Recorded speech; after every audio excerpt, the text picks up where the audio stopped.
Okay, welcome to Accounting 454, Advanced Audit and Assurance.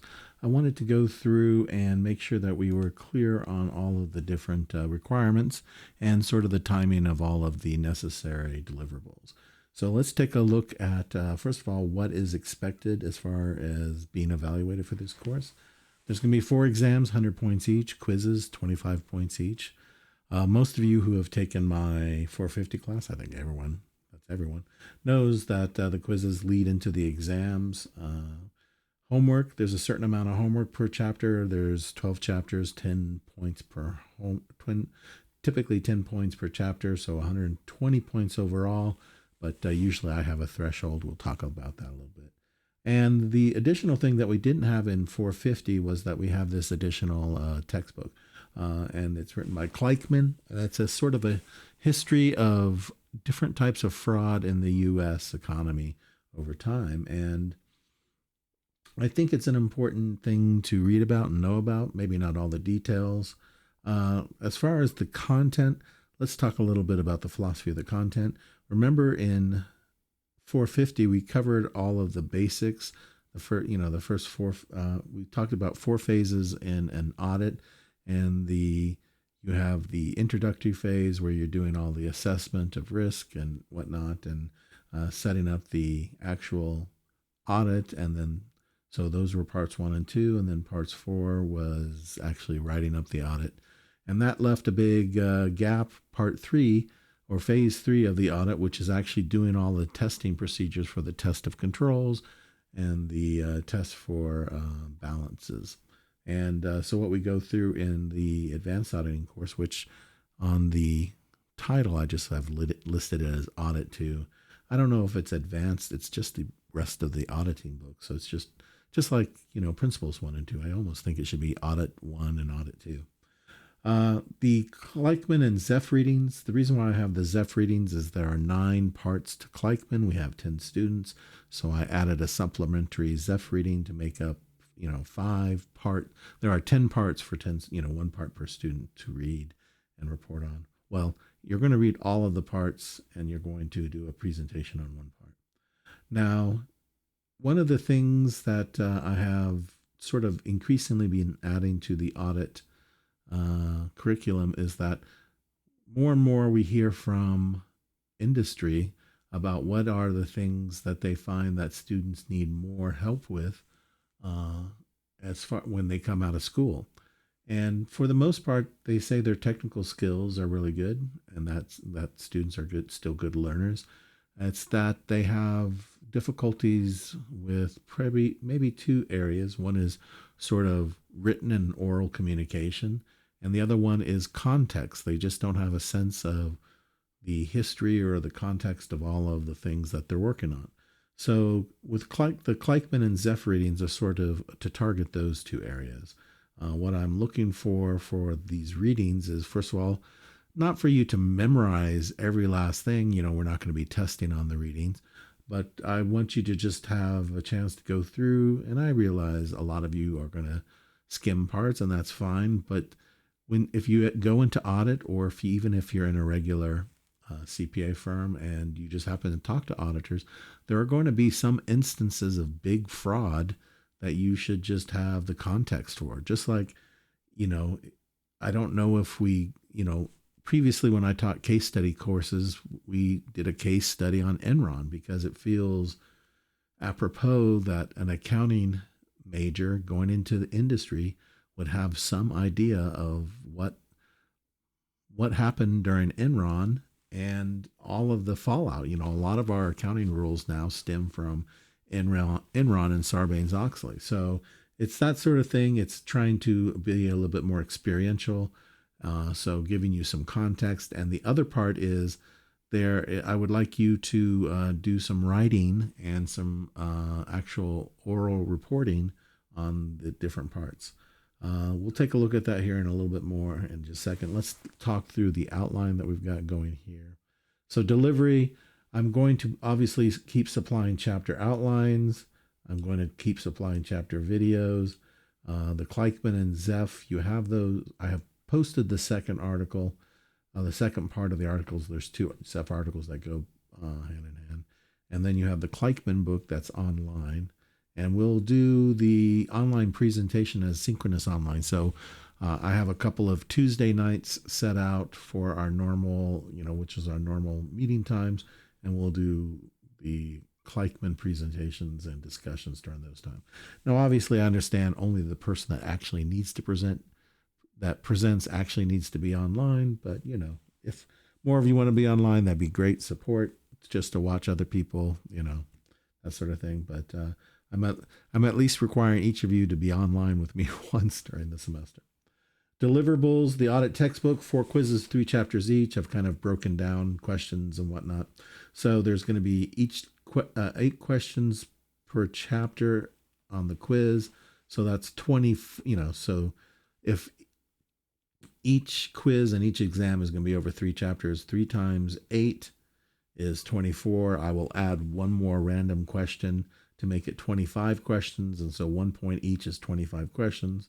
So 4 quizzes times 25 points each is 100 points. That makes up the 100 points for our quizzes.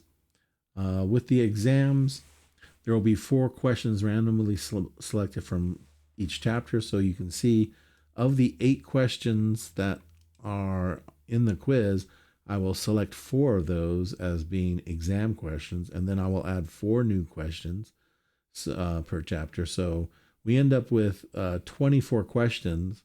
Well, in the point total, I will take away one of those questions, whether it's one of the random selectively questions or the new questions. However we get to it, I will subtract one of those. So in other words, there will be, per chapter, there will be 8, 8, and 7, or something like that. And so there'll be 23 questions at 4 points per, so that's 92 points. The short answer essay randomly selected from 1 of 3 will be 10 points. And so therefore you've got 92 points from the questions, 10 points from the short answer. That's 102 points. So that's how we get to 100 points per exam. Obviously, there's 2 points of extra points baked in, bonus points baked in.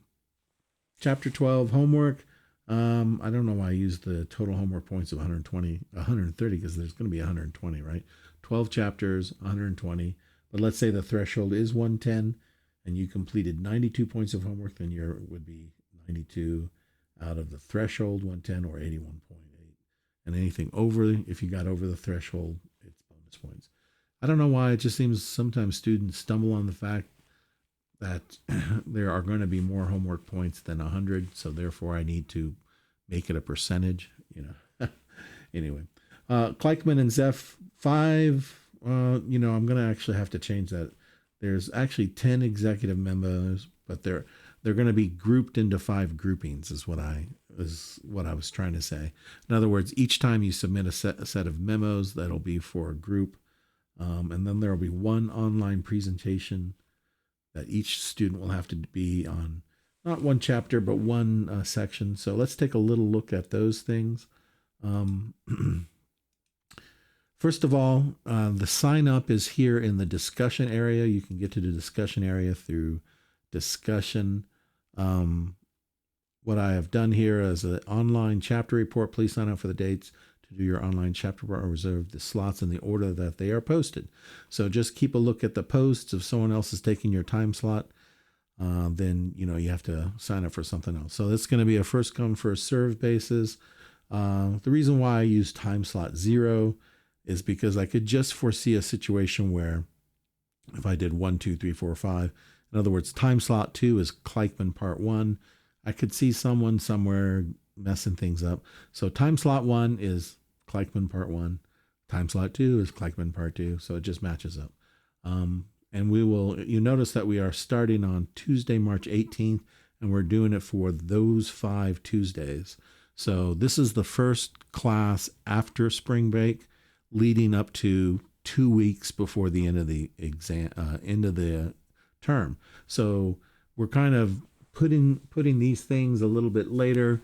And as you'll see, as we keep going on, that I'm trying to set up the quizzes, homework, and whatnot for you to do it at your own pace so that you can do as much as you want early on versus, if you want to procrastinate or you just have other things going. In other words, I want to make it flexible for you. So these are when these reports are actually being given. These are the online dates. Now, this, like I said, it is after spring break and then 2 weeks before the end of the term. Therefore, we can get the online presentations out of the way. I mean, first of all, you'll have enough time to prepare and get ready for it. Secondly, it'll be finished sufficiently soon enough before the end of the term that this particular project hopefully won't interfere with anything else you're doing, because each of you are only doing one of these time slots. So please go ahead and sign up for those. Obviously, I'll take your your preferences in the order presented. Just to show you here, here the two articles are posted. I know that I did have one article only. I don't know what these symbols are for. It says alternative format score 0% because it's a PDF. That seems rather harsh.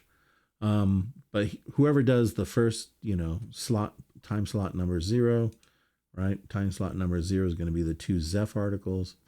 And I think the two Zeph articles are approximately what the amount of content other people have to do as well. So here are the two Zeph articles. For the memos, I've set up the memos to be due at a similar time frame. But of course, you can always get your memos in as early as you want. It is just the online presentation that's a fixed date. All the memos can be done as soon as you have them ready. And now my viewpoint, my screen doesn't show it. Like if I click on it, it just shows all who has submitted. It doesn't show the information. But what I think you see is this: you see the chapter memos, 10 points. So it's 5 points per memo. Zeph and Kleichman part 1. So each of these are set up to be mirroring the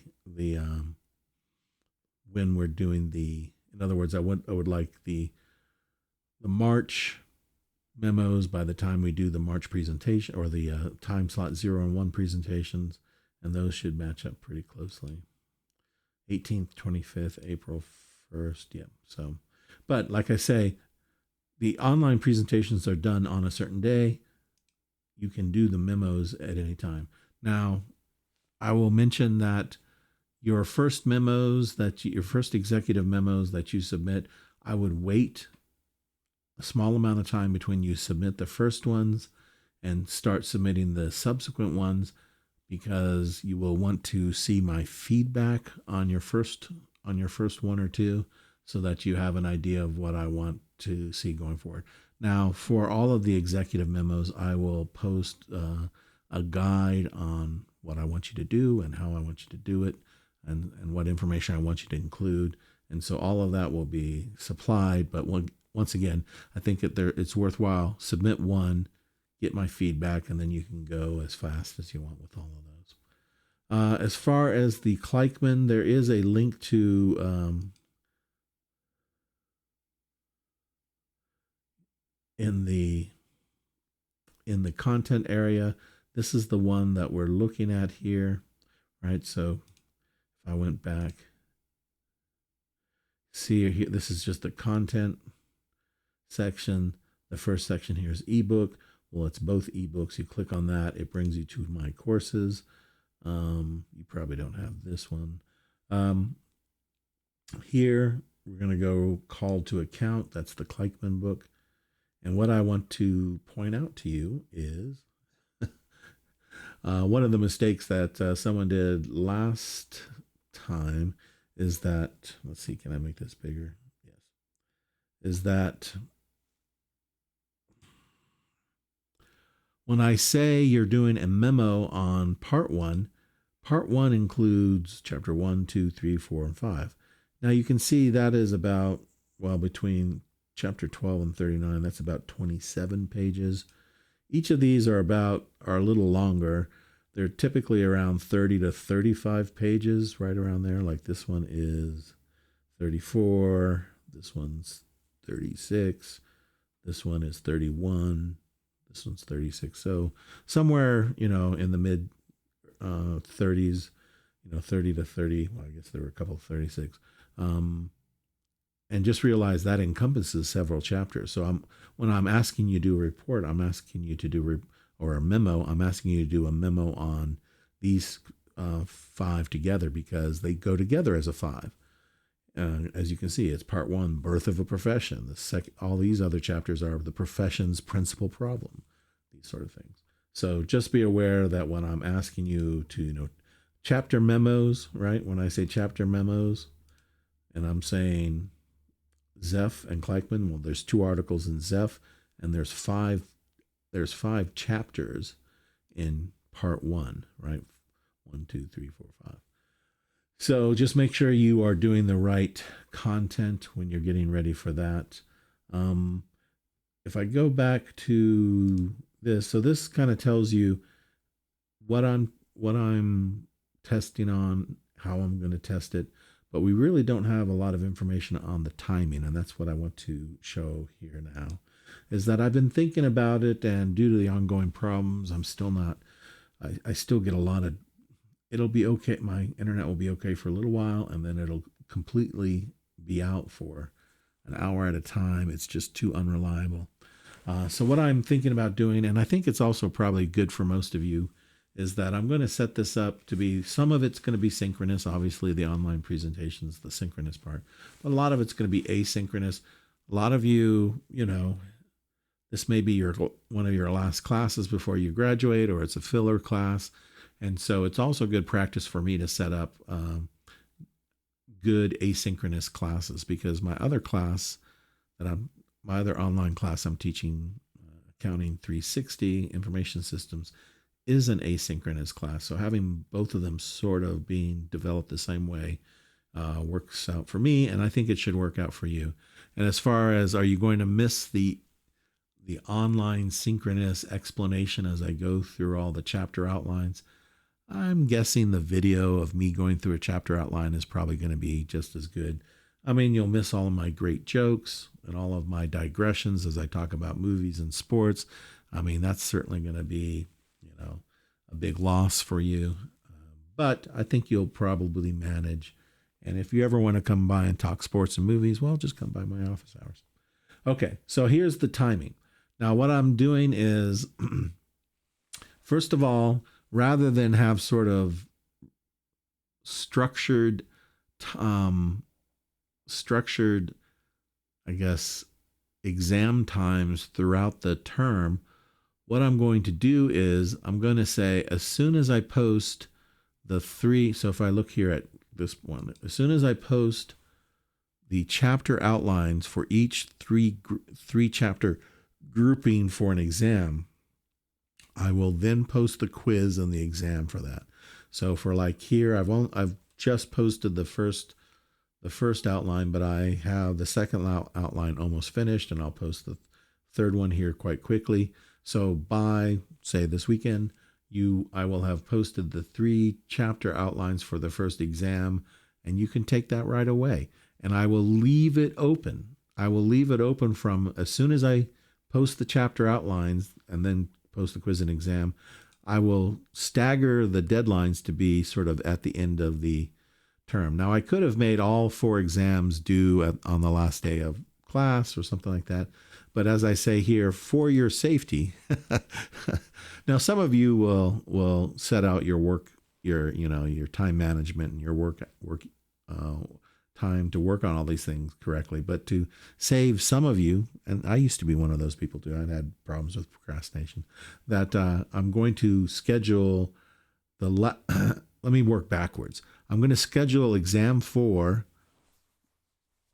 for as soon as I'm required to have an exam or some sort of content due during finals week. But because we're doing an online class, I will technically schedule exam 4 to be due during finals week, but I will open up exam 4 as soon as I get to as soon as I get all of the outlines and exam the quiz posted for that. So I can do that pretty quickly. In other words, hopefully by spring break, all of the content will be up and ready for you to go through at your own pace, so that you can take the, you can kind of do it in spurts. Okay, this week I'm going to work on all the material for exam 1 and get that all done. Boom. Okay, then I'm going to work on something else for a little bit. Now I have all the content for exam 2, kind of laser focus on that for a little bit, get exam 2 pushed out. So for those of you who have, schedules outside of class, or just want to be able to kind of go at your own pace, I'm going to set it up to where you can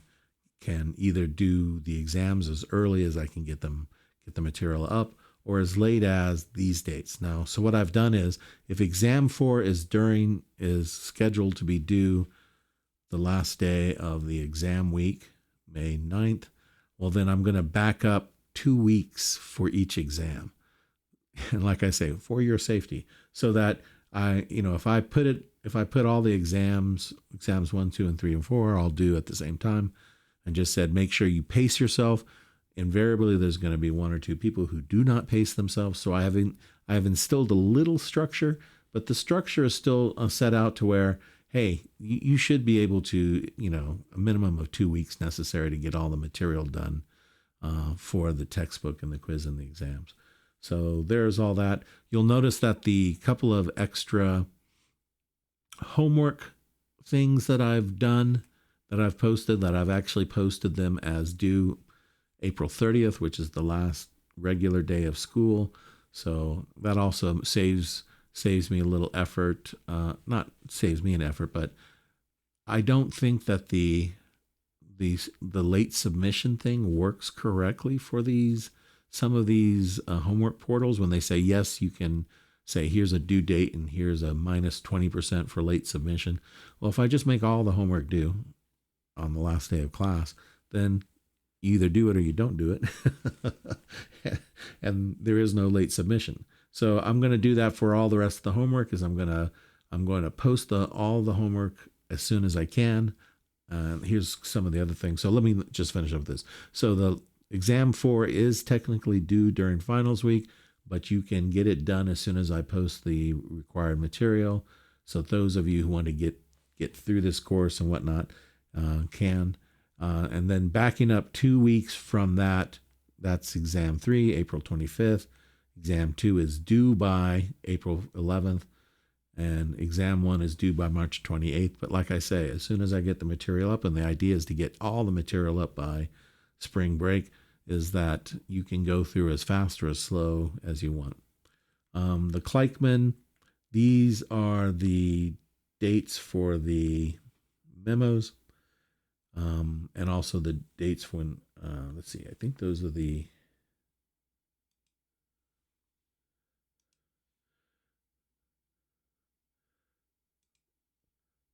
dates of when we are doing them. I think, didn't I do I thought I did the Dropbox date a little differently.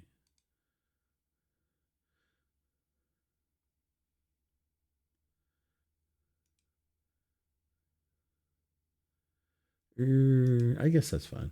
I guess I have the drop. It seems like I had something else. Oh, I was looking at the difference. Okay, so the memos are due essentially on the same days that the people who are doing them in person.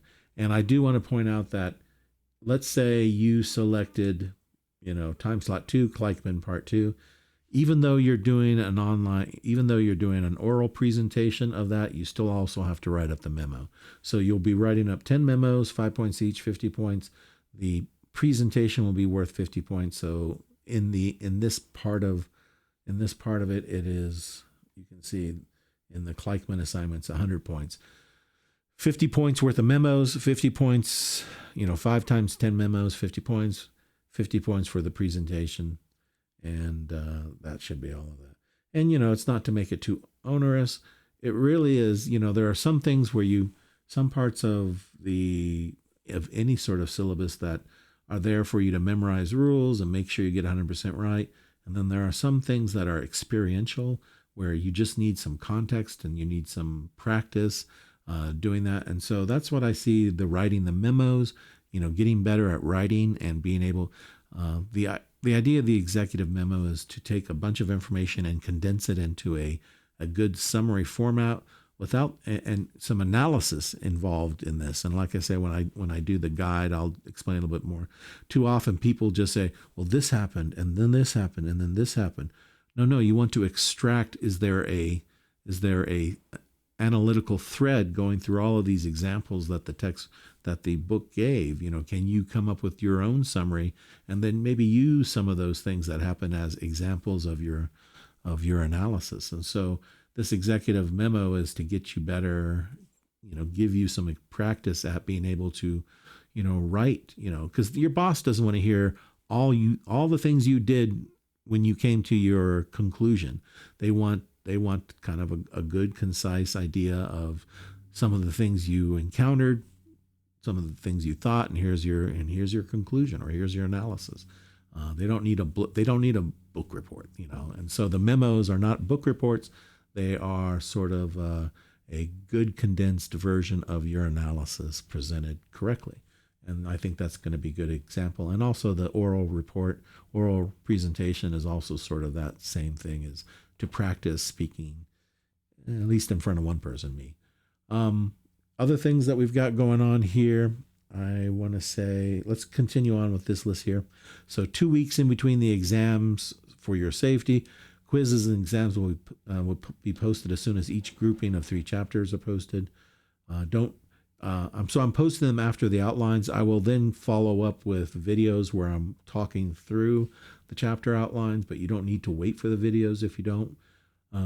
Chapter outlines will not have sample questions. So I reposted the existing chapter outline to take out the sample questions, because you may have noticed I didn't put the answers to the sample questions, because we normally go over that in class. But what I'm going to do instead is I'm going to put those sample questions in the quiz. And because the quiz has unlimited attempts, you're going to figure out the answers by doing the quiz. So rather than we go through it in the class and you marking it down, you'll have the D2L quiz to do the same thing. All homework will be opened as soon as possible. 12 chapters, 10 points. Threshold will probably be between 110 and 100. All short answer essay questions will also be posted, so you can develop those as soon as you want. Quizzes are on D2L, exams are on lockdown, browser on D2L, just like normal. Kleichman assignments are by part, and we were looking at that, not by individual chapter. So part 1 is the first 5 chapters. Part 2 is whatever chapters. It's, I think, typically 4 or 5 chapters per part. Each part has several chapters.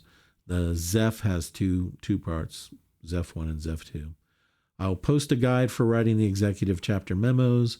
And like I say, after you write post the first memo, then recommend waiting until I give feedback before doing more memos. And then I will link a video or provide some other resource for preparing the presentation, so that you at least have something to shoot for, saying, okay, this is kind of what I'm looking for in a presentation. Make sure you don't say all the time. Make sure you're prepared, that you've walked through it. I'm not really requiring a PowerPoint per se, but I would prefer that, you at least have some outline in mind. And, during your presentation, you should be able to, speak to, hey, I'm going to cover these parts, or these are the 3 things or 4 things I'm going to cover. However it is, if you want to have some sort of outline on the screen and you know enough about Zoom to be able to do that, that's fine. I can give you control of the presentation. But other than that, I really just want you to practice speaking and speaking intelligently and being concise. Okay, I think that's about all I've got, and I don't want this video to be too long. If you have any questions, please send me an email, and for the time being, we'll just continue to do this asynchronously. All right. Thank you, everyone, and talk to you soon.